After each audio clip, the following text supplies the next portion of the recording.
Hi, Tim. Oh, wait. We're supposed to have our faces. Yeah, face up, bro. It's good for the show, I promise you. People can hear it when we see each other. No, they can't. They can, I promise. They actually, I mean, it's a thing. I've been listening to the last episodes, and it's a different energy, in like a good way. You should hear what podcasts sound like when everybody's in the same room together. I refuse to. Those are pretty good. Brandon's never been in the same room with anyone in his life. Brandon doesn't want the show to get good because then he'll have to hate it. Is that it?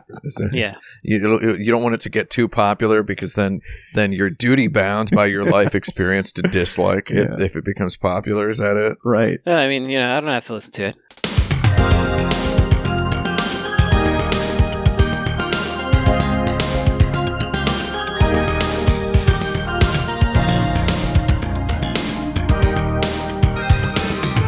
Damn, I lost my comrades again. This is episode 299 of Insert Credit, a video game talk show where our panelists must answer every question within the time allotted, or else you will hear this horrible buzzer.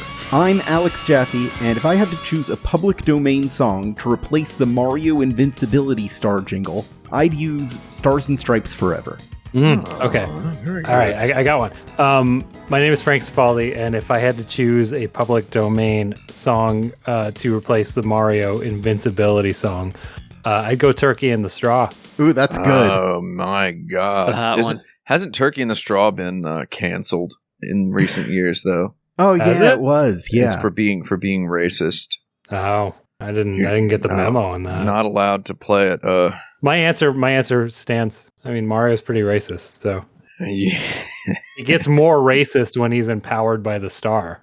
Is the canon in my universe? Yeah. I'm Tim Rogers, and if I could choose a public domain song to replace the Invincibility Star music in Mario, first of all, let me just say the Invincibility Star music in Mario is the worst track in the Mario series in general. It's the weakest link in Super Mario Brothers 1. I think we all agree to that. Yeah. Maybe the ending. No, the ending's all right. Ending's just missing its second part. Mm-hmm. I mean, that obviously that bread and butter is the World 1-1, the Super Mario theme music. So, I mean, this is an easy one to replace. It's What's the Buzz from Jesus Christ Superstar, right? Oh, yeah. What's the buzz? Tell me what's happening. What's the buzz? Tell me what's happening. Yeah. Mm-hmm. I mean, the Koji Kondo is a bit of a rip-off artist, as is established by comparing some of his Zelda songs to the works of Django Reinhardt. There's a little bit of rip-off artistry happening there. Super Mario Brothers 2, the Mario Madness, known as Doki Doki Panic in Japan,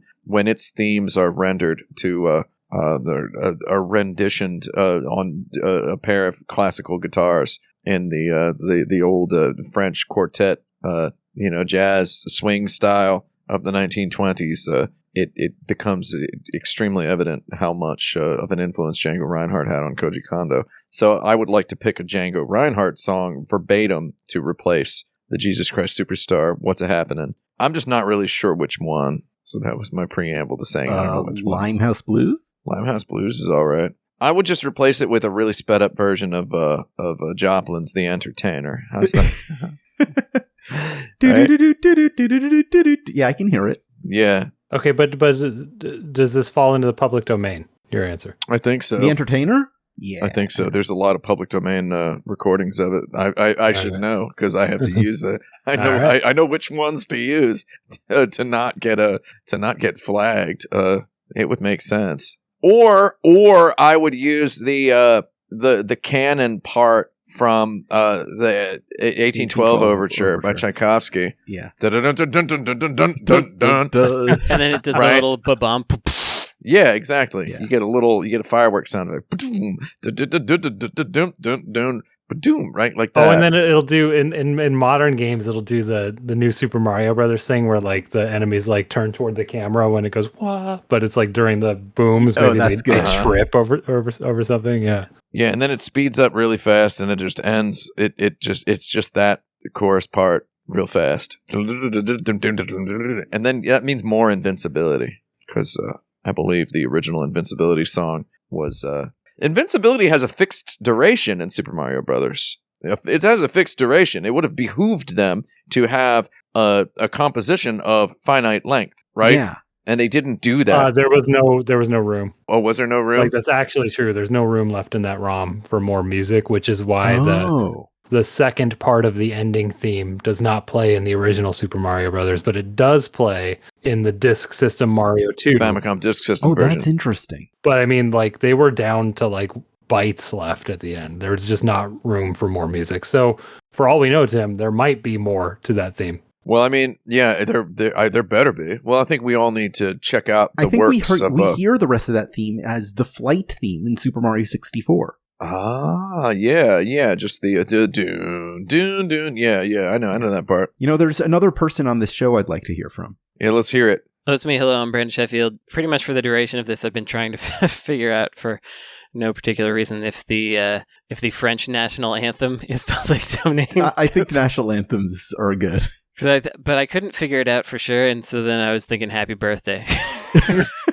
Which is not public domain. Definitely not public domain. Oh, it is now. It is used now. to not be, but... It became public domain. Well, that sucks. It was cleared a few years ago. Yeah, so I was thinking... I gotta say, the happy birthday song sucks. I know, Yeah, that's why I want to put it in there. It's almost as bad as the ABC song. It's true. Twinkle, twinkle. But yeah, no, I think it would be really funny to have a French revolutionary song. Yeah. Just why would that be funny, strictly speaking? Because Mario's Italian and it doesn't make any sense. To me, it just... Well, I already said 1812 Overture, which celebrates the Russians' victory over Napoleon. Brandon, I mean, it's the same joke. I guess. Well, yeah, but nobody knows that.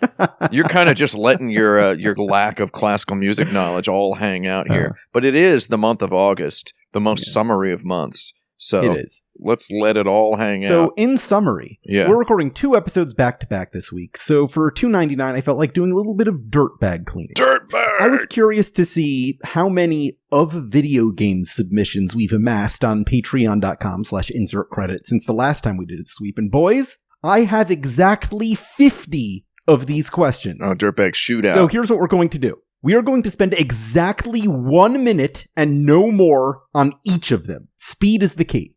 Okay. That's what we're doing. Wait, Are so you ready episode for this? 299 is a very special episode? Yes, $2.99 because we're out of our minds. Yeah, Okay. makes sense.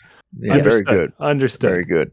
Here we go. Our first is from Vanilla Bean, who asks, what is the Aphex Twin to Radiohead to Coldplay disappointed dad train of video games? They explain that each band claims their predecessor is a major influence, but radio hates Coldplay and Aphex Twin hates Radiohead. Oh, so that's 45 seconds gone. Oh, what do we got in the next 15? No, the timer starts when I'm finished asking the question. Oh, okay. I mean, I feel like Bayonetta, Devil May Cry, Ninja Gaiden, because Ninja Gaiden, Tomonobu Itagaki famously hated on other character action games. And then, Kami is working on Bayonetta, and he's kind of a jerk to the DMC people, right? You could also add Final Fantasy 16 in there, I think. Oh, that's good. Further down the chain. So yeah, I think that's the right... Well, I don't know. Ryota Suzuki was one of the dudes who worked on Devil May Cry 5. He's more of a Dragon's Dogma guy, by the way, everybody listening. Check out Dragon's Dogma. It's usually $1 on Steam. But I feel like he likes Devil May Cry, though. He's not mean to it. Maybe that's true. Well, either way, I think it's a good chain you got. Yeah, the that's good. disappointed dad chain. Chain of memories. Next, Kill me. Toys of Fire asks, what is the Saturday Night Live What You Say sketch of video games? I don't know that one. I don't know that either. I also don't know. I know what it's based on, though. Then we pass on that one. We can pass. John H. asks, what is the Studio Trigger of video games? Studio Trigger, it's an anime studio? It's an anime studio that some people say is incredibly overrated and do not like, but other people are super into it. So I think the answer is Way Forward. Sure. I think that's a good answer. Based on the criteria that I just learned. Yeah. And they do have good animation, more or less. So, John H. explains that Studio Trigger is an anime studio most widely known for the show its founders made at the old studio Gainax. They have arguably never made anything as good, but they have very good marketing. And that's a different way of approaching this. Different way of approaching it. But yeah, we are. No, we've still got 30 seconds. Well, so what they're best known for? I mean, any one of those Platinum games, like Bayonetta or whatever, where it's like guys who came from Clover Studio at Capcom. Mm-hmm. That would probably be that, right? Yeah, like most former Capcom studios. Yeah. Final Fantasy 16, Redragon's Dogma, just kind of rechurning that particular thing back. Yeah, that's right. Dragon's Dogma's good, bro. Drag Dog, y'all play that? Dragon That's Dog. time. Next question. Danimal asks, who or what is the Wednesday Campanella of video games? Who's that? Oh, Wednesday Campanella is one of the best musical artists working in Japan right now. They do make a lot of video game references, and I wonder if that's where we're coming from on it, or if we should take it a different direction. I mean, the video game references, they have a whole EP about Castlevania and another one that's about the PC Engine. So it's I recommended that PC Engine song, the Momotaro, to Brandon Sheffield, like I feel like 20 times over a course of a couple years without telling him why, and I don't think he ever I was just like, you should listen to this song. And then he never did. No, you listened to it eventually? I listened to it. I have two of their albums. No, I think I listened to as soon as I had the opportunity. Yeah. You just didn't say anything about the PC Engine references, so that's all. I thought we talked about it, actually. No, never did. Oh, 7 seconds. Never did. So what is the Momotaro? So that's Wednesday Campanella is a band you recommend to somebody, and then for a specific reason, and they don't mention it back. So what's a video game that gave you a similar experience that you That's time. you told somebody about it, and then they got really into it but didn't tell you? I tried to get a friend to play Final Fantasy 14 with me when Final Fantasy 14 first came out, and they didn't play it with me, or when it was first getting big with the expansions, and then I learned later that they had just stormed through it. Yeah, it could be it. That's good. Bonk's Revenge for me. Henry. In Action Comics number 1, there was a competition readers could enter that involved them ripping out a page from the book. This was a page with part of the Superman section. What is the Action Comics number 1 competition of video games? That's the letter in Star Tropics that you had to dunk in water. Yeah. Shoot. I knew Frank would have the answer on this one. Something you have to destroy. Yeah. I mean, how many video games came with like a coupon in the manual, right? A lot of Japanese video games came with like a sticker sheet that you could tear out. The Earthbound scratch and sniff stickers. Now it's not worth money anymore, whatever. So the difference with Star Tropics, though, is that it was basically copy protection. You would be stuck in the game without revealing the number that required you to destroy the paper. Yeah, I feel like you were, we had the correct answer already and then kept talking. Yeah, that's pretty good. I would also say a further answer would be, according to every used video game store I've ever been to, most Sega Genesis game cartridge boxes, because people, there's something must be requiring people to throw those away. Yeah, they jettison them into the universe. Because otherwise, why would they be getting rid of them so prolifically? Tomarrow asks, what is the meat and potatoes of video games? Well, meat and potatoes. Run and jump. That sounds right to me. Platformer? Could be. If we assume that all games have to have jumping, I think it would just be jumping and shooting. When you assign, I once joked to assigning my Mister that on the the buttons on my Mister, because Sega Genesis, assigning Sega Genesis game buttons to an Xbox controller is a little confusing sometimes, because you have to know which button is jump and which is shoot. So it's always jump and shoot are always the ones that get kind of placed in different places in that ABC configuration. Mm-hmm. So I started calling the X button on the Xbox controller the meat button, and the A button the potatoes button. So, and then X is usually where you want to put shoot or attack, and then jump. So I would say those are the jump. I would say that the movement is the plate. Run is the plate, jump is the potatoes, attack is the meat, right? Kiko B asks, what is the peanut butter and jelly on white bread of video games? Super Mario Brothers. I don't like that. So I don't know if I want to factor that in or not, but I only eat peanut butter on wheat bread without jelly. Yeah, so there's a lot of people in the world who, when approached with the idea of peanut butter and jelly, immediately act. Brandon did not respond histrionically or theatrically, I would say, or dramatically. But a lot of people immediately express like this weird, disproportionate, extreme disgust to peanut butter and jelly, and they're usually really, really bad people, I've observed. I think peanut butter and jelly is okay. I don't sit around fantasizing about it. Yeah, it's fine. It's just not for me. When someone gets really like offended and upset at the mention of peanut butter and jelly, it's always like the weirdest possible person. So for me, so is it Call of Duty? It would be a video game that people get real mad at. Like really weird, bad people get real mad at hearing. Okay, my answer and Tim's explanation backs this up is Angry Birds. Ooh, why not? Why not? Sure. Ian asks, what's the everything bagel of video games? Destiny. I like those. Yeah, I mean, there's nothing. I don't mind Destiny either. Mm-hmm. It's got good shooting. It's got good production value. I even like the story and lore stuff. It's got everything you could ever want. To me, an everything bagel is like a bunch of the little bits, but it's all blended together. So it's all in one kind of a paste for you in a way. So I don't know exactly I don't know if that's Destiny for me. I could see it. You can see all the bits in the everything bagel. I could see it. You can see them all. You can taste them a little separately. That's when instead of playing a game, I just look at all the trailers on Steam. Oh, I like that. All right. Gaagaagiins asks, what is the 2-in-1 shampoo and conditioner of video games? God, most AAA video games. Yeah, I mean, I guess it's convenient, and you use it primarily when you're like in a hotel. Traveling in a hotel, yeah. Oh, it's Angry Birds, yeah. I would say to anybody listening to this, I want to take the rest of this time to just say, don't ever trust a product that says it can do more than one thing. Like any kind of a hygiene product, don't do it. Just don't do it. I saw there's like 5-in-1, 7-in-1 men's hygiene products out there. It's like it's shaving cream, and it's aftershave, and it's shampoo, and it's conditioner, and it's body wash, and it's okay. Like the way my brain works, it's got like a snake on the bottle. Well, I'm immediately imagining like a Famicom multi-cart, like 9999 in one. So like, yeah, this bottle of cleaning product has like, sounds good, Spider-Man from the Sam Raimi movie, and like a Battletoad, and Harry Potter on it, and then each one represents a different utility, I suppose. And it's like because some hotels for a long time had built-in games, but they were just like 501 type NES ROM hack things. So it's that.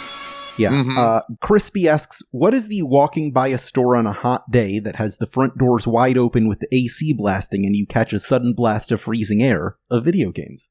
Catch a blast. Well, for me, I just regained enough mobility in my left hand again to start playing video games to a limited capacity. And I loaded up the next Yakuza that I was going to go for, which was Yakuza 6. And I felt that exact feeling of like not thinking about work for a minute and being back with my buddy Kiryu and being good. Like, I'm alive for 30 seconds. So for me, it's a Yakuza game after a long time. I like that. I think it's just a Yakuza game after playing like most other video games. Yeah. I mean, I was thinking Yakuza, and also for me, Sonic Mania is very similar. You just kind of catch a glimpse of that, and you're like, oh yeah, things can be okay if we want them to. I was arranging my entire Steam library into collection folders just the other day, and I had a AAA folder that had stuff like Days Gone and Assassin's Creed in it, and then I realized I don't want to put Yakuza in here. Yeah. So I made a new folder called JAAA, Japanese AAA. Ooh. Yeah. And it's Resident Evil and it's Yakuza. And the primary distinction is it's a game you open up and you just get to have a good time. Yeah. You don't have to endure 3 hours of portentous tutorials and such. Justin asks, on episode 136, Tim once called Raw Danger the Die Hard of video games. Right. Yeah. What's the Live Free or Die Hard of video games? Which one was that again? Is that the last one? No, the last one was A Good Day to Die Hard. It's the fourth one. A Good Day to Die Hard is the fifth one. Live Free or Die Hard is the one where he crashes a car into a helicopter. The helicopter, yeah, okay. Yeah. I want to point out that I just learned, I believe yesterday, I've been exploring Java mobile games, that there was a Live Free or Die Hard pixel. Oh wow! So it's probably that game. So, so that's it. Probably we got it. Or I mean, it could just be a video game that is okay, but got disliked because it had been too long and nobody cared, or like I don't know. Does he have the kid in that one, or is that the next one again? That's the next one. The next one's all about. No, it's the fourth one's about his daughter. The fifth one's about his son. The fourth one is where he's with the I'm a Mac guy. Yeah, Justin Long. Yeah. I forgot about the daughter one. She's like McLean at the end. It's at the time it came out, many people were very disappointed. Though now that the world has endured 15 years of a Marvel Cinematic Universe, I feel like if you go back to A Good Day to Die Hard, you'll be like, oh, or no, A Live Free or Die Hard, you'll be like, oh, this is pretty good. People made fun of it because of the computer references. They've shut down our websites or whatever. People are like, oh, no one would say that. And it ended up getting bombarded with the weakest complaints. Yeah. I would watch it again to confirm it's okay, but I want y'all to look in our private chat to see that this game is real. Oh, I love it. I love this. Yeah. I'll play it. Yeah, I'd play the heck out of that. Next question. BrillPickle asks, what is the normcore of video games? Normcore? Is that like a nerd rap? Normcore is a fashion movement that did not actually exist. It was observed by non-fashion people on social media who were able to just walk in pretending as though they knew something about fashion. It's basically wearing basics. It's wearing like really monochromatic. I mean, not that your whole outfit fits monochromatic, but you wear like one color shirt, one color pants. It was like millennials talking down to Gen Z people they observed as having no interest in fashion, in the way that, you know, boomers might have said millennials are killing the fine Scotch buying market or whatever. Yeah, so it's something that's like spuriously somewhat derided, but then picked up on by the industry itself. Oh, it's Roblox. Roblox! Yeah, that's it, at the buzzer. Roblox. What is the healthgoth of video games? Healthgoth is another. Is that a TikToker? What's that? Healthgoth is another fashion thing where it's like you're wearing your Adidas tracksuit, but it's all black. It's athleisure. Yeah, it's athleisure, but you're all black. Outside. Yeah. That. Like I'm thinking Bayonetta for some reason. I was thinking Bullet Witch, so we're on the right track. On the right track. Video game witches is the answer. Yeah. PNO3 is pretty health goth, even though you're wearing all white. Sure, it's a little extra Y2K for being health goth, but I mean, I hate to say this because I don't like this game, and I think health goth is okay. Maybe it's Rez. I don't know. Rez is a pretty health goth video game. Sure. Every health goth I personally know is big on electronic music. So That's true. That is real. They all listen to something while they're jogging. Are they all theater kids? Because like Rez is a theater kid game. Some of them are. Yeah. I may have a different opinion of theater. Spencer asks, what is the going to the movies but spending the whole time on your phone of video games? Final Fantasy 16 side quests. During the cutscenes? Oh, side quests. The cutscenes are fine. It's the side quests. When you're capturing footage of the game and your footage requires that you don't skip the side quest dialogues.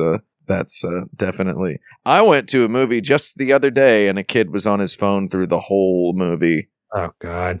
The whole movie. His mom and his mom's mom and I think 2 of his aunts and 3 of his uncles took him to his delight to see the new Indiana Jones movie. And this kid did not look at the screen once. Also, he was like 13. Like, maybe he could have had a good time. I don't know. Thank you. All right. Next, Cwumble Fletkh asks, who is the Oedipus of video games? What? David Who Cage. is the guy who killed his dad and married his mom of video games? David Yeah. Cage. I think David Cage literally did that, right? Yeah. Did he? Yeah. You remember when he Yeah, did that that? happened. Yeah. That was in the news. Well, that came up in the court case. Yeah. Yeah. Right. He killed his dad? Did he blind himself? Yeah, and he there was that time he riddled that Sphinx and he was like, the answer, it is man. That's right. All right. I mean, I don't know. I think who's the Oedipus of video games is, no offense. We've gotten this far into the episode and I haven't said this yet, so I'm going to go ahead and say it. I think that's a stupid question. I'm sorry. I think that's try a little harder. Try harder.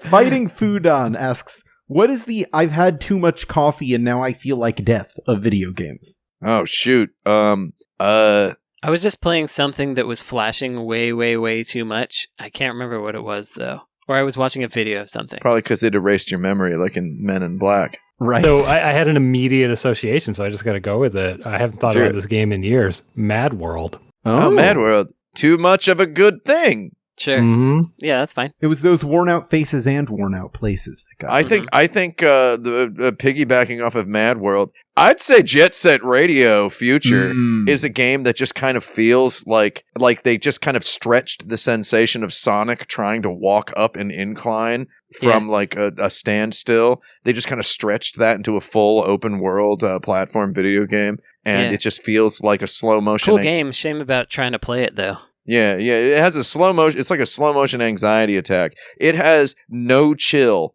at all. It's the most hangoutable looking video game ever made by the Sega of the era of Shenmue and Skies of Arcadia. Shenmue, where they got all their chief hangout engineers. Can you imagine Sega of that era making a game with zero hangout in it? That's Jet Set Radio Future. I can only imagine it because it happened. Yeah, it just straight. Yeah, you wouldn't be able to imagine if it hadn't happened. JackOakLeaf asks, what is the Marlon Brando as Don Corleone in The Godfather of video games? Oh. So that's a situation where, like, he was pretty much on the outs. Yeah. For a long time, and then he came back and he did a good job, and everyone was like, oh, okay, we can finally say that he's cool again. I think it's God of War 2018. Frank and I could not get into that game at all, though. It doesn't matter. I can still appreciate that other people did. It did win all. It did perform the equivalent of winning all the major Academy Awards. I guess it won all the awards. Yeah. Yeah, and it made that character respectable for some reason. Yeah, made him respectable for the first time. I just have a hard time comparing that to Brando. I mean, Brando. I guess it's the concept, not the Brando. Brandon, he's a dad now. It's really amazing. Yeah. Yeah. You won't understand the game unless you're a dad as well. Until you experience the miracle of fatherhood. Yeah. Jimmy asks, who are the Jerry, Elaine, George, and Kramer of video games? The answer to this question has been paywalled. Go to patreon.com/insertcredit and give us $3 a month and you'll get to hear the 1-minute answer to who are the Jerry, Elaine, George, and Kramer of video game characters. Next, Jomsh asks, what is the Frasier of video games? Jomsh is a fun thing to say. Frasier? Okay, so I think that's like spin-off that becomes its own thing is where I go with Frasier. Oh, yeah, that's good. He was on Cheers. It's true. That's what my mom said, like during like season 3 of Frasier, while my dad was watching it. She goes, "What? He was on Cheers." Like 3 years into Frasier. So that's whenever somebody mentions Frasier, I think he was on Cheers. It's like the most obvious. It was a wonderful moment. Yeah, that's really good. I don't want to say like Super Mario because it's not like Frasier became the Super Mario of sitcoms. Yeah. Right? Yeah. But what other spin-offs became their own things in games? Shenmue was kind of a Virtual Fighter spin-off, yeah, right? Shenmue's kind of a spin-off. He wasn't in Virtual Fighter, though. You wouldn't say he was in Virtua Fighter. Oh, it's Banjo-Kazooie, because they were in Diddy Kong Racing. I like that. But yeah, they were. Yeah, I mean, more or less. But Diddy Kong Racing is more like the Frasier of Donkey Kong Country, though. Yeah, because Diddy Kong is the original character from Donkey Kong Country who spun off into Diddy Kong Racing. Well, also Diddy Kong Racing is the, I don't know, like the liquid television of video games. It's like let's pilot all these characters and see what happens. So I don't think that works. That sounds right. Very interesting situation. Dilson asks, what is the Hatsune Miku guitar synthesizer stomp box of video games? That's an interesting one. I don't know. I think it sounds like you, question asker, have some hobbies that are pretty cool. And that's what you wanted me to think by asking that question. So congratulations. You got it. You got it, buddy. Round of applause. I'm going to say without explaining Toby Fox's Undertale themes in Groove Coaster. Oh, that's actually pretty good. Frank, do you have an answer? No. Okay. No. Corey asks, what is the Jaws 19 from Back to the Future Part 2 of video games? That's the PlayStation 5 in the old Sony commercial from the 90s. Oh, that PlayStation 9 ad. Or whatever it was. Yeah. PlayStation 9. That's absolutely it. Yeah, it's going to be so good when we get to the PlayStation 9. And it's that orb you put in your eye. Yeah, and then when Jaws 19 comes out and the shark still looks fake, but it looks fake, but it still looks fake in a way different way than we expected. Yeah, when they revive the Jaws franchise, that would be great. Yeah, they should do it. Anonymous asks, what is the finding an onion ring in your fries of video games? It depends on who you are, right? If you like, well, if you're a little dog, then it's the video game that kills you. Yeah. So not such a funny question anymore, is it? That's right. No. Oh, who's serving a basket of fries to their dogs? They should die. Every time I get French fries, I give my dog a little tiny piece of the inside of a French fry. Yeah, but you are picking them out. That's You're not true. like, here, I know. dig in. Have a basket of fries. I know. I wouldn't do that to Finding him. an onion I once ring. watched a person feed a dog an entire supersized fries from McDonald's, and I was like, is he okay eating that? And then she feeds him a hamburger and a quarter pounder. just a whole bag of McDonald's. The The answer dog is sits no. there and eats it all. And I'm like, man, is he okay eating all that? Then I found out, you know what happened immediately after that? She took that dog to the vet and had him put to sleep. Oh, jeez. I gave him Wow. a huge bag of McDonald's as his last. A pit bull ate a giant bag of McDonald's as his last meal. Well, what video game is that? I don't know. Oh my god. That's pretty tough. I mean, if you love onion, who here likes onion rings? Quick show of hands. Who likes them? Who likes them? I like onion rings. Frank does. Jaffe does. Okay, so it's a game that has a something in it that's good that you didn't expect. I think it's like a little surprise. And then it's like, okay, so if you find an onion ring in your basket of fries, Frank, Jaffe, do you eat it? Oh, Yes yeah. or no? Yes. You eat it? Yeah? Immediately. I'm going to tell you what. I could go either way. Sometimes I would go, I didn't order onion rings. I'm going to just keep this on the side here and not eat it. Really? I give it to my partner because she likes them more than me. That's I what feel I bad do. about throwing food away. Just So for in me, general. it's passing the controller. Onion No, rings are much that's different. healthier. This- For me, this it's an question's too long. interesting alternate experience to the one I'm having now, because fries and onion rings are roughly equivalent to me. And they're lower carb. I would say it's, I don't know, the ending of Halo, where you have to drive your warthog down a really precise, I like that. precise racetrack. Specifically and do a finding bunch an of onion ring at jumps. the bottom of your fries. Yeah. I think it's a Yakuza game where you haven't researched which games are going to be in the arcade. Oh, yeah. That's also Well, very why good. not? It could all be Yakuza. Yakuza has too much stuff in it. Yeah, it's everything. Classic Anonymous asks, what is the Understanding Comics by Scott McCloud of video games? I know what that is. Frank knows. There isn't one yet. It's something that I have thought about frequently. What is Understanding Comics? It would be a video game that teaches you how to make video games, basically. How to understand them, not how to make them. Yeah. Raph Koster, didn't he do Understanding Play or something like that? Mm. Raph Koster did a pretty good one of those. So if I have the name wrong of the book, The beauty of understanding comics is that it explains comics through comics. Yeah. Like it explains Right, it in a way that only comics could yeah, do. yeah. And about I that have part. yet to see that in video games. A lot of people have tried, but it has failed. I've heard a lot of people say, World 1-1 of Super Mario Brothers No. is the perfect Yeah, way but it to doesn't explain it understand. through video No one's games. explaining anything to you. That's just Yeah. a tutorial. There's like all those ones that are supposed to teach you assembly language, and you're like moving little blocks around to make like systems go. But I learned nothing. That's understanding how games are made, though. That's not understanding like the art of video games. And Like also, I didn't learn So anything. it doesn't exist yet. doesn't doesn't exist. exist. I will let you know when it does. Yuji asks, what is the Mark Z. Danielewski's House of Leaves of video games? Something fairly kind of inapproachable but respected. What's our take on House of Plays Leaves? with structure like a whole lot, and comes from multiple angles, multiple directions, mixes genres. That is playful about the typography. What Remains of Edith Finch. There you go. All right. Oh, I was going to say Doki Doki Literature Club. Doki Doki Literature Club's kind of a cheap trick, where Yeah. House of Leaves is a lot of expensive tricks. All right. I admire a good trick. I admire a good twist and a good surprise. Tricks, it's harder to make a trick that I admire. If we want to get down to like writing advice, if anyone's working on a screenplay or anything, a twist is great. A surprise is better. A trick is mean.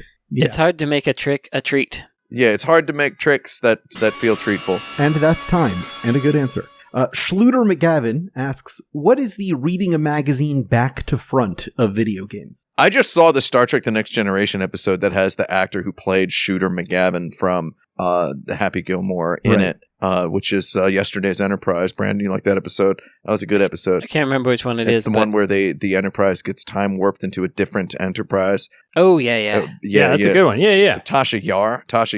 What was the question?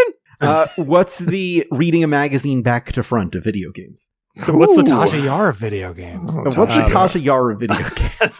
God, Tasha Yar is. I hate to say this, but I feel like I can say this once a year, and I'll Once be a perfectly yar. fine within the community. But Tasha Yar is so hot, dude.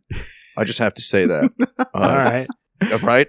I'm not lying here, right? Nobody disagrees with me. I can't. What were we talking about? Reading a magazine back to front of Yeah, you video have 10 games? seconds. Oh, magazines can be read however you want to. So, Grand Theft Auto? I don't know. Grab a YouTube video of a long play. Yeah, why not? Why not? Gordon Maddie Freeman asks, what is the vinyl just sounds better dude of video games? CRTs. Yeah, CRTs. I think I've finally come around to it being component cables specifically. Mm. Yeah. I mean, there's component, composite, there's SCART, There's, your RGBs, your CRT. I think it all kind of buckets into CRT, but I don't know. Yeah. All right, that's 25. We're making good time. We'll be right back after a quick break.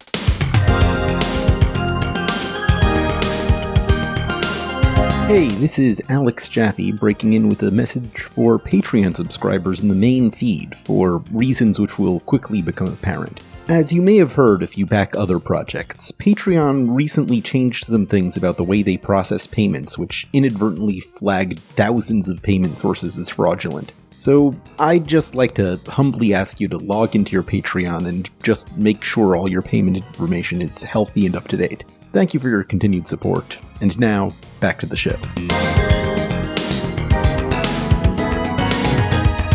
Welcome back to Insert Credit. We are diving into the dirtbag, answering all the video game questions that have been submitted to us over the past couple years. You get them, bro. If you want to join this list, you can go to patreon.com/insertcredit. Give us a little bit of money. You'll get access to that forum, monthly bonus episodes, other sweet treats. This next one comes from Maybe She Forgot, who asks, what is the "Oh Brother, Where Art Thou" of video games? It's time to go into the dirtbag for the next question. Yeah. A Coen Brothers film with a good song, George Clooney. One of their comedies that people liked after nobody ever liking any of their comedies except Raising Arizona. Another angle from which we could look at it is actually popularized a genre of music outside of that usual fan base, which is quite difficult to do. I like that. It brought people in. Brutal Legend. Did that popularize? I know a lot of people who were introduced to metal through that game. Actually, it's going to be Guitar Hero. Guitar Hero introduced a lot of music to people that did not know about it. Yeah, I like that. Yes, that's exactly it. Jeff Mangum asks, who or what is the Neutral Milk Hotel of video games? I doubt that Jeff Mangum would actually ask that question. Neutral Milk Hotel as a band, first of all, I thought they were pretty cool when I was in college. But Neutral Milk Hotel as a band exploded in popularity in like the 2010s or so. Yeah, it's like the number one band recommended to people on Reddits and forums and social media, right? So it just exploded. So in other words, okay, In the Aeroplane Over the Sea particularly is an album that is very good. That was very good when it came out. 10 out of 10 from Pitchfork, all of that, whatever. An album no one ever thought wasn't good. No one in the critical business ever thought wasn't good. I'm sure someone here could dislike it if they tried. And anyone given enough time and resources. Yeah, I could but figure then it out. suddenly it became even more popular 20-some years after it came out. Just Maybe it's like Final Fantasy VII or something like that, where people are like, God, it's the most underrated. Final Fantasy IX. Oh. Sure. Final Fantasy IX would be it, because that's the Final Fantasy everyone says is the best. I get yelled at when I say Final Fantasy IV is my favorite. Why don't you like Final Fantasy IX? And it's like, I didn't say I didn't like it. I just said 4 is my favorite. Nobody ever says, why didn't you say Final Fantasy VIII? Why didn't you say Final Fantasy VII? Why didn't you say Final Fantasy VI? Why didn't you say Final Fantasy XII? They don't ever say that. It's always 9. Oh, I say, why don't you say Final Fantasy VI? But that's just... Yeah. Well, it's Final Fantasy 9. We'll get into it. Skeleton Counter asks, what is the Wes Craven's new nightmare of video games? Okay, someone coming back to it, and it's not that good, but you're like, well, it's fine. Someone coming back to something that started well and then got ran into the ground, right? Is that a Freddy Krueger? And then not doing it well. Yeah, it's a Freddy Krueger. Okay. Right? Yeah, but they did an okay job. Yeah, they did a passable job that if looked at in hindsight would be like, oh, I guess that's cool. Okay, so it's either like a franchise or a character or like a creator, right? Like it's got to be one of those. Is it the latest Bubsy? Well, I mean, it was never respected, so no. Yeah. That's true. Yeah, I'm Broken Age, dude. No, it's not Broken Age. It's not Broken Age. Did you ever meet anybody who actually played Broken Age? Wait, Frank, did you play it? I played the first half because remember it was released in 2 halves. Yeah, I never got to the second half. I knew one guy, but he was an NPC in it. What about the new Monkey Island? Is that? But people like it more. Yeah, that's not the same. Yeah, people do like it a lot. That's like, I don't know, like a creator comes back and makes something actually interesting. I don't think that's... So it's more like Mad Max Fury Road or something. Yeah, that is more like the Fury Road of video games. Yeah. God, Fury Road is good, dude. Wasn't there a much later Fable or something? No. Where they said, go ahead, create another Fable? No.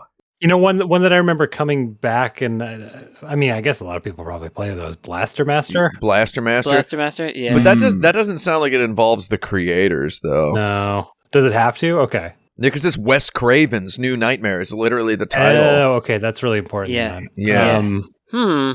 Not David Cage, because nothing he ever did was good. Right. Well, also, it's got to be like a comeback thing, right? It has to be a comeback. Can we agree that first Nightmare on Elm Street is pretty good, right? It is. I would say that's a certifiably fresh, good it's film. a hot one. Yeah, that's a hot one. And I like the second one. All right, go through your Rolodex of Kickstarters, right? Well, okay, so New Nightmare, was it just bad, or was it... No, it was fine. It was just, whatever.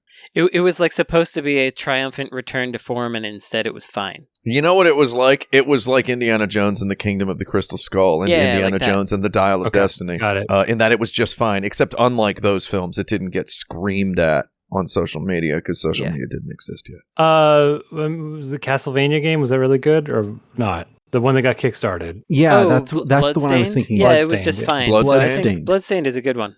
Yeah, there you go. That's it. That's exactly it. Yes. I didn't want to mention it, but yeah. Gaagaagiins asks, what is the comparison between the theatrical cuts of Lord of the Rings film trilogy versus the extended editions of video games? Devil May Cry Special Edition. Devil May Cry 3 Special. No, I don't know. That's the only video game I can think of where there's a type of dude who's like, oh, you got to play DMC3 Special Edition, dude. Don't play the original one. That was like the first time I encountered that. Ninja Gaiden Black? Ninja Gaiden Black is Ninja Gaiden Black is the Devil May Cry 3 Special Edition of Ninja Gaiden. But I was thinking of Persona 3 FES. Persona 3 FES is also definitely one. So I think it would actually be Persona 3 FES because the theatrical editions of Lord of the Rings are still constantly released. Mm-hmm. Right? Yeah. Alongside the extended editions. So you have some streaming services have the theatrical version, and then some of them, like HBO Max or whatever, can't even call it HBO Max anymore, has like the extended editions on there, right? So it's like they're still released, much like Persona 3 FES was out, and then Persona 3 Portable is still out. Now they remade Persona 3 Portable, which is not as good as Persona 3. It's like they re-theatrical cut the original Persona 3 by cutting out like hangout zones or whatever. Like Persona 3 is has anybody here played Persona 3 Portable and Persona 3 for the PlayStation? There's elements that have been just user experiential elements that have been pruned with severity in Persona 3 Portable. So yeah, I would say Persona 3 FES is the Lord of the Rings theatrical cut of video or extended edition of video. I think we've done this one before, but I'd like to ask it again. LaFish asks, what is the finding out Santa isn't real of video games? Oh, we did do that. Yeah, we did that one. But I don't remember what we said. Me neither. No, I do remember what I said. I think Frank had a really good answer last time. I think my answer last time might be what I was like. I just dug something out, so it might be from last time. It's just finding out that people make them. Yes, that was it. I think that was it. Mine was just a list of Japanese people who are nationalist jerks. Yeah, and a lot of people on our forum got sad about that. And to that, I would add speed runs. Because sometimes you're a kid and you learn Santa's not real and you're like, all right, that's cool. It means my dad's buying me stuff. He does like me, right? And speed runs are like, what? You can just break this game like this? And some people get sad about that. Have you seen people debate that? I don't think speed runs are cool. And then, that's weird, but also you can think it's cool if you want. It's a different way to interact with the game. Yeah. This kind of also makes sense, but do you all remember when that Mega Man tool-assisted speedrun came out in like 2000 and we didn't know it was a speedrun? I mean, we didn't know it was a tool-assisted speedrun. My memory is actually the Mario 3 one. Okay. But there were I think all of us had a moment where we were like, how is this happening? Yeah. And then we found out about tool-assisted speedruns that way. So that's a moment for me. Anonymous asks, what is the going back in time to kill baby Hitler of video game? Shoot. Is there a remake that cuts stuff? A remake that cuts stuff. I was just thinking about that Wolfenstein game where I go kill Hitler. But I don't think you go back in time, but I can't remember. Everybody should check out the film Indiana Jones and the Dial of Destiny listening to this DOD. podcast. Okay, it's also the, like, if you could time travel, what would you do? It's like the default answer, right? Right. So it's almost maybe like, what's the default answer for if you could make any video game, what would you make, right? And so it's probably, just a weird mishmash of genres that would be awful. But Isn't it Grand Theft Auto? That's what everybody was always, I have this great idea for a game, and then it's just Grand Theft Auto. Yeah. Grand Theft Auto, but it's an adventure game with real characters. Yeah. Or it could even be like a Zynga, like a Facebook, like a Farmville. Because like Zynga made Farmville and got so rich so fast that I feel like a lot of people were like, I wish I'd gotten there first with Farmville. You could make a strong argument for Cyberpunk 2077. What, trying to make that first? No, of like being the game that what I would make. Oh, yeah, it's already made though, so it doesn't. Yeah. No one wants to make that. But yeah, anymore. I think the game that you wish you could have made first, I would have made Valhalla first if I could have, but I didn't. Oh, yeah. Charlie asks, who or what game is the first Mark Twain of video games? The First first Mark Twain. The first Mark Twain. How many are there? The first Is that a Mark Twain boat? of our many Mark Twains. I don't know what this means. I think the only thing in video games that comes close to the actual societal importance of Mark Twain is Earthbound. Mark Twain is a very important individual in terms of all of the things he was able to do. Is first Mark Twain Mark 1? Nice. Mark Twain. So the Sega Mark Twain 1. The Mark II. That's the Mark II, yeah. Arvid asks, what is the built like a brick outhouse of video games? Brick outhouse. Brick outhouse. Does that just mean strong? What does that mean? Does that mean strong but full of poop? I mean, built like a brick house is something I've heard, but I haven't heard brick outhouse. Yeah. You've never heard the brick?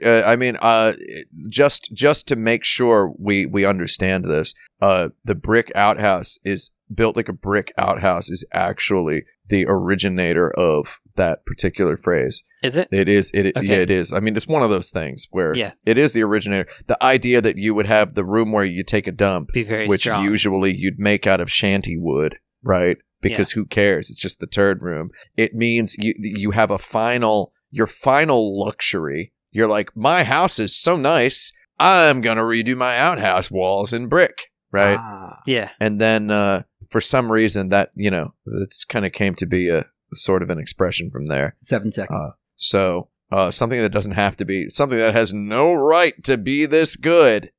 I hate that I was expression. thinking unnecessary HD graphics is where I was going with your explanation. Octopath Traveler 1.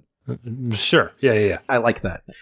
Bygabord asks, what is the Society of the Spectacle of video games? Don't know what that is. I don't either. I assumed somebody would. Moving on. What is it? No, what is it? Tell me what it is real quick. I don't know. You don't know? Shoot. I think Batman took them down, right? Yeah. Yeah. Exactly. What is the Cape and Pistol Society of video games? That's an even better question. What is the Redeemer of video games? Oh yeah, we got gemstones in the chat. We got gemstones in the chat. Brandon, have you watched the Righteous Gemstones? What is the Baby Billy's Bible Bonkers? No, Baby Billy's Bible Bonkers. You got to watch Righteous Gemstones. It's good. I've heard people like it. It's a very good TV show. Thank you. It's like, what if Succession was funnier? Yeah, which it kind of sounds like it's going to kill you if you watch it. When and you it does. pitch it that way. Yeah, it's. All right. I'm just going to mark that one as answered. Mark Cine asks, good. What is it's not a phase mom of video games? God, video games. I think it's me being a video game developer right now. I think it's all of us doing our jobs. I would say it's Super Mario Brothers 1 because I literally devised the explanation to my mom when she said she would not buy us a Nintendo because we already had an Atari. I said, Mom, Nintendo's the real video games. Like I literally had to say, like, this box of Atari trash that Dad bought when he was in his mid-20s and gave us because he didn't want to throw it away. That's trash. Nintendo's the real video games. And I've been all in ever since. Yeah, I actually was thinking, like needing a new console when you were a kid because the old one's old now. So we both kind of had the same thing going, so I think that's it. Why would we buy you a video game system for $100 when you have an Atari? Like, was a conversation I had to have. No perception of attention to detail. Barclay asks, What is the Illuminatus trilogy of video games? Oh, I've read the Illuminatus trilogy. I have not, so... And illumine, enlighten us. I would say, so this is like, I don't have time to get into this, as anyone who even Googles Illuminatus trilogy will understand immediately. But it's Xenosaga, dude. Well, I don't have time to get into this. Sounds like it's an MMO to me. I don't have time to get into the explanation. It's Xenosaga, dude. It's Xenosaga. Okay, I will take your word for that. It's a bunch of stuff from a writer who's, let's be honest, a little bit of a weird guy, a little bit quirky, and it's just a whole bunch of theories and concepts and ideas and a whole bunch of researches and porings over of ponderous tomes and the sentences of nebulous provenance and dubious reliability and a whole bunch of concepts. He looked up Gnosticism or whatever. It's like, I'm going to get this in my video game. It's got Jesus in it, and it's got giant robots and also androids. And it's Star Trek, but it's also Star Wars, and it's Final Fantasy, but it's also... Yeah, you really don't have time to get into it. I'm telling you, man. It's Xenosaga. Crumbling Kwelfis asks, who is the Jean-Luc Godard of video games? Goddard? Goddard. I was just reading about that Godard movie that he made for Canon. I'm not reading. I was watching a documentary, and... that's funny. Molly Ringwald was in it. God, I love Molly Ringwald. She's fun. You ever seen Space Hunter? It's a terrible movie, but I watch it. It rules. Anyway, Godard. Okay, so I guess that's like you got someone who made the jump from Cahiers du Cinéma to being incredibly in their head about video games. So, I don't know, was David Cage ever a journalist? No, I mean it's. But also, I think Godard it would be, made some good movies. I think it's Pokemon actually, because Game Freak was a fanzine. Yeah, Pokemon. And then they made Pokemon. I think everybody knows this at this point, but it was literally a fanzine about video games, and then they started making video games. I would prefer to hang out with the Francois Truffaut of video games, to be perfectly honest, but that's a topic for another day. Here's the topic for today. Dustin asks, what is the high school reunion of video games? Is High School Reunion like capitalized? Is this the name of some media property we are expected to? No, the concept of a high school reunion. I thought it was the Disney movie. Okay. Smash Bros, dude! Yeah, it's probably Smash Bros. Yeah. All your friends are here. Yeah. Like when you play as Captain Falcon in Smash Bros, it's like Captain Falcon is a dude who is driving a car in F-Zero, released in 1991. But you don't see him in the game, so he's like a dude you never hung out with in high school. Yeah, but now here he is. You knew of him. He was famous and popular, but you never hung out with him. And now you're getting to walk up to him, and he says he remembers you. I remember you. Yeah, and right? like Ryu is someone that somebody in your high school dated who went to another school, but now they've been brought to this reunion as well. Oh, that's good. Yeah. The guest characters. Cloud, Sephiroth. Okay, but who did they all date who's in Smash Bros? Oh my god, Ryu is probably married to Princess Daisy, even though everybody always assumed that she was engineered as Luigi's girlfriend. God, I'm having so much fun on this one, but I have to move on. Cole asks, what is the Nissan Sileighty of video games? The what? The Nissan Sileighty. I don't even know what either of those words are. It's a type of car. Oh, Nissan. Nissan is how they pronounce it in England. Yeah. Mm. Listen, okay, what's the Sileighty? Oh, the Sileighty. Do you mean the Sileighty? Yeah, the Sileighty. Okay, the Sileighty is Sileighty is like a pretty nice like import tuner car that people didn't 100% appreciate at the time, but they like it a lot more now. And then it was in Initial D and stuff. So the Sileighty is probably Ridge Racer 6, I think. Is the Sileighty. Ridge Racer. Thank you for saying. We finally got to what it was. Lacuna asks, what or who is the Ricky J of video games? Ooh, that's a good one. It's one of my favorite. This is my favorite dude. He's a really good dude. And every root folder on the Action Button server is a .avi of Ricky J and his 52 assistants. I have seen that special a lot of times. I actually don't know what that is. You don't know Ricky J and his 52 assistants? I can give you a web link to a .avi if you would like.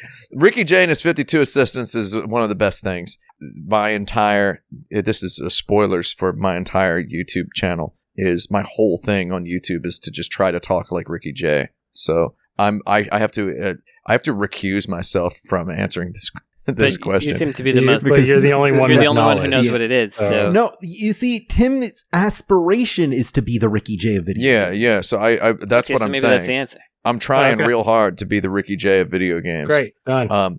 But Ricky Jay is an incredibly talented sleight of hand magician. Oh. And also incredibly talented with card tricks, and he has a pretty good memory, and he kind of knows what happens when cards are shuffled, is the way he explains it. And Ricky Jay is 52 assistants. He's like, how do I know where the cards are? Well, I have a pretty good memory, and I kind of know what happens when cards are shuffled, is the way he explains it, which is like the understatement of the millennium. So I don't know who is the that of video games. I don't think that's up there with Citizen Kane of video games in terms of questions for me. So Man, All right. I want us to, at some point, I want to re-answer the Sileighty question because we didn't do it justice because I'll that's revisit. actually a car that is a hybrid. The reason it's called a Sileighty is because it's a hybrid of the Nissan Silvia and the 180SX, and I didn't get into the hybrid part at all. I know the Sileighty. Okay. I would say it's a video game console. I think it's the I don't know. Kyle asks, what is the Mission Impossible of video games? Definitely not Mission Impossible, the video game by Ultra Games for the Nintendo Entertainment System, which I was literally just playing last night on my Mister, deep into the night after watching some Star Trek. Mission Impossible, the movies or the series or the concept? They didn't specify. Yeah, I mean, it's the franchise. The franchise. Well, it could be a franchise that has a long-running TV series that then became a movies and long-running movie series. That for some reason there's some sort of split between two glorious halves of this franchise's history. So it's like a franchise that was popular in its day, languished, came back as kind of a different thing. Kind of a different thing that is equally, if not way more powerful. Yeah. Well, we're out of time, so I need your answer. I just saw that Mission Impossible Dead Reckoning Part 1, Oh, so and good. that was a real weed Okay, smoke. it's Ninja Gaiden if Ninja Gaiden was still being made. Yeah! Oh, yeah. Ninja Gaiden Black, bro. That's very good. Torbjorn asks, who is the Søren Kierkegaard of video games? Oh, we're getting into some tricky questions now. I think Kierkegaard would agree with me that just video games are just not the format of thing that could possibly have a Kierkegaard. And no, I can't elaborate on that at this moment. My alternate pitch is Michael Bro, Oh, Bro? maybe? That guy's cool as heck. But I don't Okay. know if I don't know if he would like to be described that way. Sure. But then again, would Søren Kierkegaard like to be described as the Søren Kierkegaard of himself? It's a good question. Probably. I don't know. Yeah, I think anyone would like to be described as the them of themselves. Well, not anyone, but anyone who has a healthy self. It gets difficult to be like, who's the such and such philosopher of video games, because it's probably one of the many PhDs that I follow on Twitter, but have never actually read any of their books because I fall asleep reading the synopsis. Next question. No offense. Antho asks, what's the Canadian tuxedo of video games? Yeah! Man, what's the Canadian tuxedo of video games?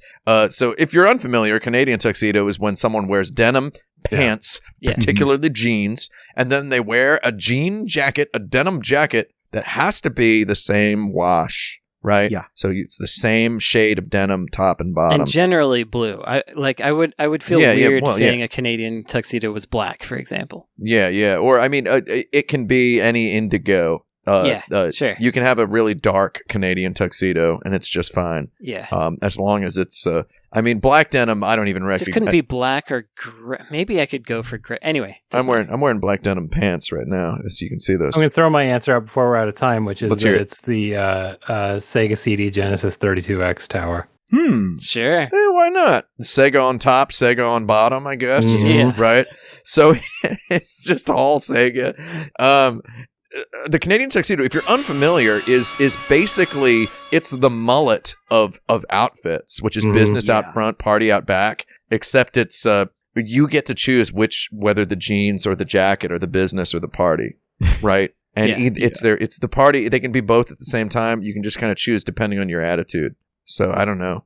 Sega 32X. I like it. Why not? Anna asks, what is the cinéma-vérité of video games? Oh, cinéma-vérité. Oh man, I think it's no, it's not. Never mind. It's not that. I'm going to say the cinéma-vérité of video games is video games that reference being video games, which is not exactly what cinéma-vérité does. You know, your shaky cameras and attempting to be reality. I would say it's stuff like the Stanley Parable, where it's like really, really ostentatiously fourth wall breaking. I know that's really not what cinéma-vérité is, but it holds a similar position in the canon of what video games are versus what movies are, in my opinion. I feel like for me, it would be a game that is made mostly by, well, not the director, but most of the people involved are amateurs. So it would be like maybe a jam game where it comes about kind of organically and the people are non-professionals, but you make something good out of it. I don't. Yeah, something like that. Among Us. Snowtire asks, what is the Star Citizen of video games? Oh, that's a good joke. Blasted. The end. It's not Star Ocean. Let me tell you that much. No. Is it Shenmue? Because that costs a lot of money too. Shenmue 3. Is Star Citizen going to be finished and released in less time than passed between Shenmue 2 and Shenmue 3? Good question. Oh my god, that's a great question. Yeah. I don't know where we are yet. Does it make you feel old if we figure out these years? Can we just say tentatively Shenmue 3? I like Yeah. that. And that we all have friends who have played it, but we haven't really talked to them about it? Yeah, and one day if Star Citizen ever comes out, that will probably befall the same fate. I'll tell you what's not the Star Citizen of video games is Baldur's Gate 3, because it done came out today. And I am downloading it right now. It's probably finished because my internet's really fast. Smander Jettz asks, who is the Ezra Miller of video game? Oh, somebody who gets arrested and canceled and then still gets to release their movie and do press for it. David Cage. David Cage. David Cage. David Cage. Yeah, you know what? Carl, I'm going to have to hand it to David Cage on this one. Yeah, still making that Star Wars game, huh? That's still happening, isn't it? Jappy's co-host Carl is visible on camera, and he was giving me permission to hand it to David Cage. My silent partner. He was touching his earphone for a second, but then he gave the okay sign. Carl in the production booth. Yeah, thanks, Carl. That is a Family Matters reference for anyone listening. That's whenever I say Carl, which is irregular on this show, I realize I don't wheel Carl out all the time. I've heard him a couple times. But Reginald Vell Johnson is over there behind Jaffy. Yeah, Reginald Vell Johnson is my co-host. From Die Hard, from the raw danger of movies. I shot a kid. When you watch Die Hard, are you like, that's Carl? Because I'm always Carl's here. He's going to save the day. Oh, yeah, absolutely. For me. Carl's going to help me out. And he plays a cop in both, doesn't he? Isn't there a cop in Family Matters? Yes. You want to know what absolutely rules? Is I have never seen an episode of Family Matters, but I see that guy and I know he's Carl. Yeah, that's Carl. Because I've just heard, I've never seen a full episode. I've heard Steve Urkel say Carl to him before. I can't believe Bubsy never said, "Did I do that?" Like, that's why they got to make another one. Do you know all of his lines though? He might unbelievable. have. He might have. Couldn't figure out how to get like a really awful cat pun in there. Yeah. Did I do cat? Doesn't work. Did I? Yeah, I know that. That's what I was going to go to. Did I do cat? We have anyway, 5 all right, left. We've ticked off Bubsy and David Cage, I think, multiple times this episode. Brayden Bunker asks, what is the AeroPress of video games? Oh, like a sort of way of making coffee? It's not Aero the Acrobat. Let me tell you. Did I do bat? Did I do bat? What does it do coffee-wise?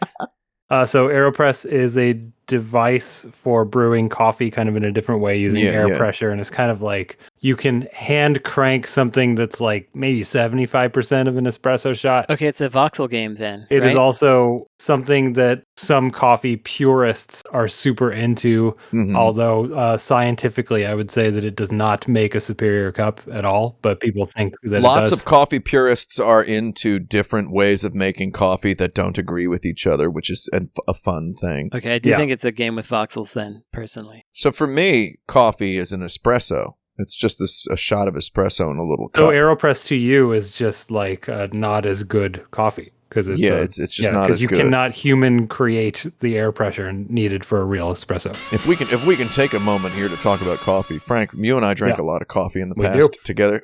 I've experienced what are called Z-line irregularities, which is my which sounds cool.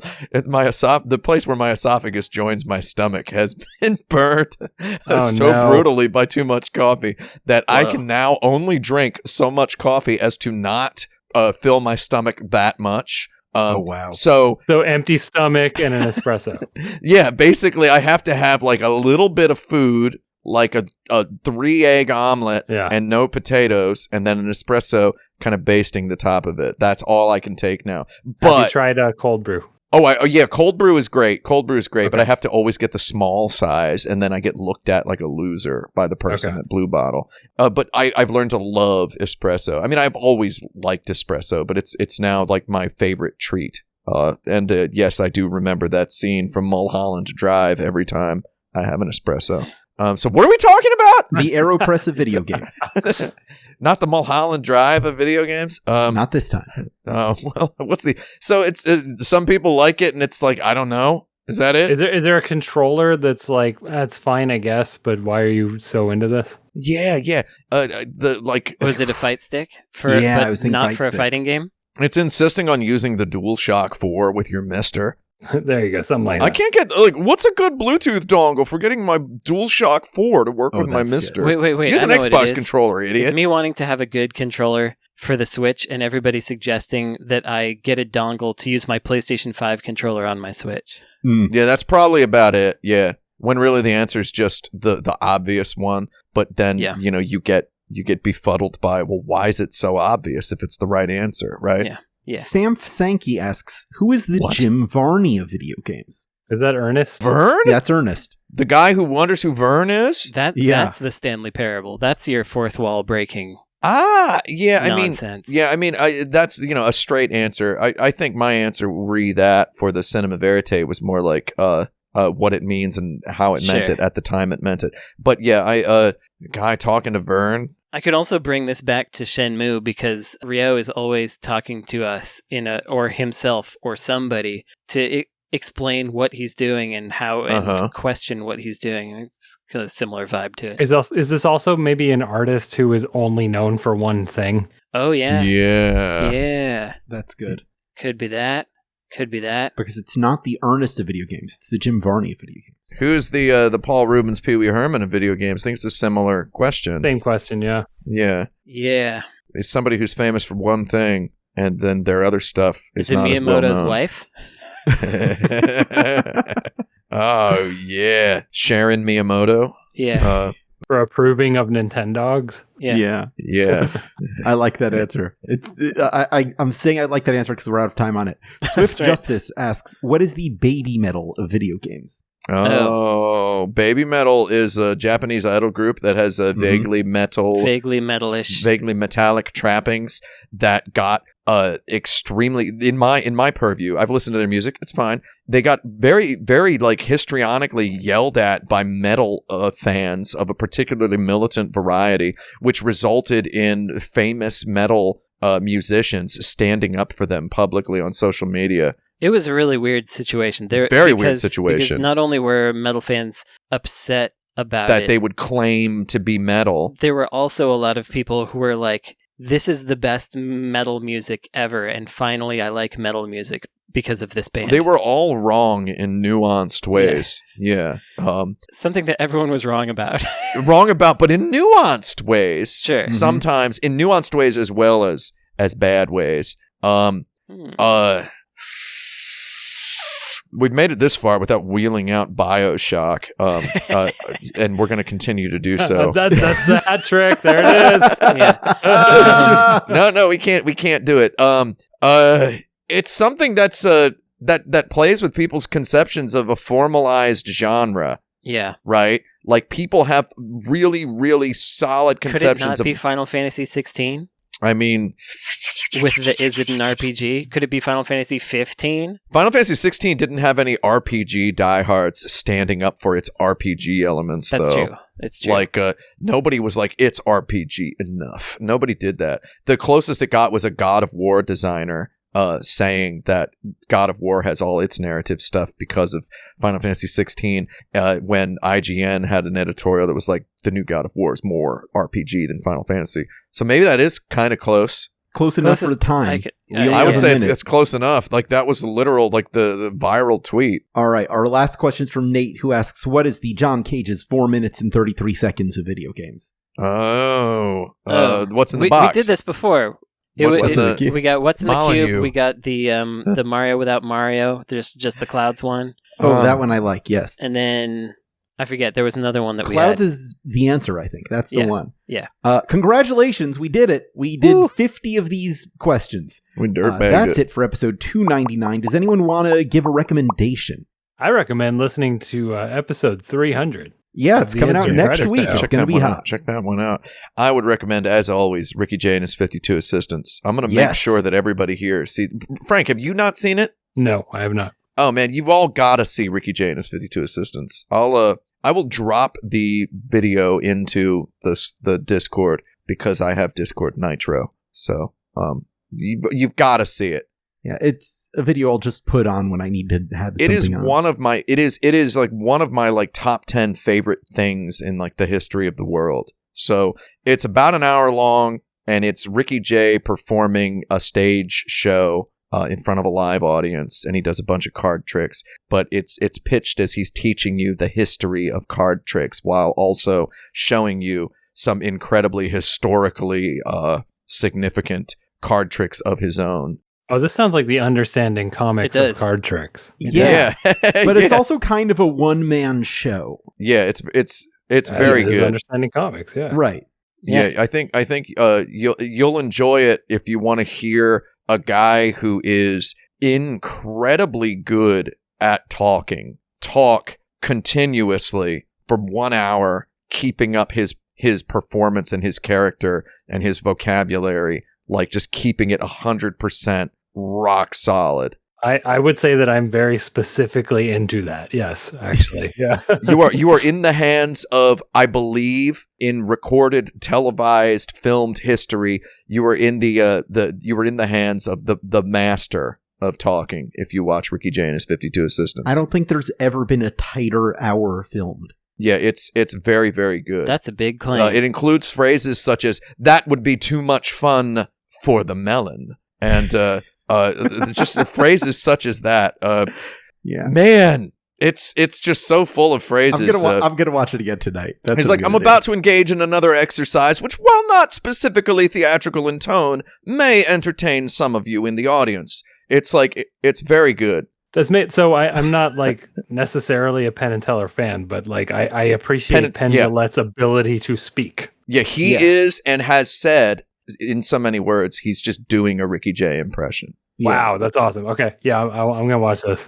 Yeah, it's if put to knife point or gun point, he would confess gladly to you that he's a Ricky Jay fanboy. Ricky Jay somewhat recently died a couple years back. It's a real shame because he's like the one guy I wanted most to meet in the whole world, and I didn't get to do it. A friend of mine did, though. So 2 friends of mine did. Weird. Maybe 3, maybe 4. Who knows? Brandon, do you have anything to recommend? Sure, I do. Ricky Jay and his 52 assistants. Yesterday, I watched Electric Boogaloo, the wild untold story of Cannon Films. If you like knowing about weird trash, it's fun. Cannon Films was a bizarre, curious film company. If you don't know about them, they made a bunch of like Chuck Norris stuff and Charles Bronson stuff, and they did a lot of work with guys Van named Charlie. Damme. A lot of Charles, a lot of Chucks, mustaches is what a lot I'm of mustaches, a lot of men blowing things up kind of movies, and sometimes they had hits. Quite often they did not, and they grew too fast, too quick, and didn't have any taste. And so they had a great model of make 50 movies and then 2 of them pay for the rest. And then they doubled down on spending a lot on small movies, but they didn't. I mean, on big movies, but they didn't have the wherewithal to pull it through. But it's a pretty interesting watch if you're interested in that kind of stuff at all. Give that a look. My other recommendation is if there's a Trader Joe's near you, they've got a rice cracker medley right now, which is actually one of the better ones that I've ever had. It's surprising because it's. I would assume that it would come from Japan. One of the best that I ever had, but this one's made in Thailand, and it's got a unique flavor to it. Others that I have shared it with do not see why it is any better than any other. However, I think that it is, and it's very cheap. So go give that a try if you got the opportunity. All right. I would like to recommend a comic book. I've been going to my Barnes & Noble every day and sitting down for an hour and reading comics. You know, I keep forgetting that's not bankrupt. Yeah. I mean, it went bankrupt, but it's not gone. Oh, we got one. We got a couple here in NYC. Yeah, they love when you just come read. Well, in New York City, real New York heads will know this. Will get this reference. They love it at Barnes & Noble when you just come in to line up for the bathroom for a half an hour. Yeah. They love having a big old line outside their bathroom because they're the only bathroom within like a 2-mile radius. There's a particular Barnes & Noble. I won't tell you exactly where it is, but it is on 17th Street, Union Square North. If you need a bathroom, that's the only one you're ever going to see up until about 59th Street. So check that one out. That's another recommendation for everybody. Anyway, sorry, what were you going to say? I've been rereading Sandman Mystery Theater, a 90s series that ran for 70 issues somehow. Matt Wagner, Stephen T. Siegel wrote it. Guy Davis did a lot of the art. It's a great pulpy noir comic book that's kind of tangentially set in the DC universe, but not really. I think it's worth checking out. I'm having a good time. We love a good positive somehow over here, huh? Yeah. Where something ran somehow for 70 issues. That's all that Vertigo stuff nice. did, though. Back in the 90s, yeah. They got nice, luxurious runs that you don't get at all anymore. The 90s were pretty good. Pretty good for comics. That's when Frasier came out. Pretty good time for being a comic creator and being allowed to breathe. Yeah. That was in Cheers. That's when Frasier came out. There you go. It was in Cheers. Well, they're bringing back Frasier, so maybe comics are going to get good again. Yeah. Does IDW have a Frasier He's going to find out what to do with those tossed salads and scrambled eggs. They're calling I again. guess he's going to finally find out what to do about them. If you've Right? enjoyed this or any episode of Insert Credit, please rate and review our show wherever and however you can. You can also support us on patreon.com/insertcredit, where you could become a patron to submit your own questions, listen to monthly bonus episodes, and other sweet treats.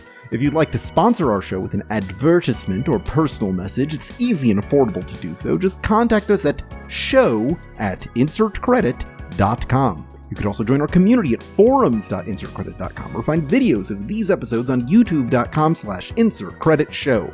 Buy Hyper Gunsport, Wishlist Demon School on Steam, Listen to the Video Game History Hour for more Frank Cifaldi. This episode is edited by Esper Quinn, with original music by Kurt Feldman. I'm Alex Jaffe. I'm Frank Cifaldi. I'm Tim Rogers. I'm Brayden Sheffield. You'll hear more next week.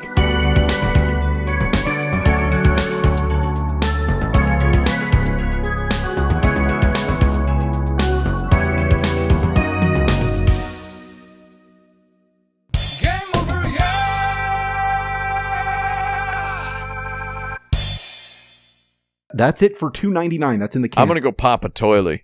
Yeah, pop a I'm toilet. going to get some waters. BRB. That's what I'm going to do, pop a toilet.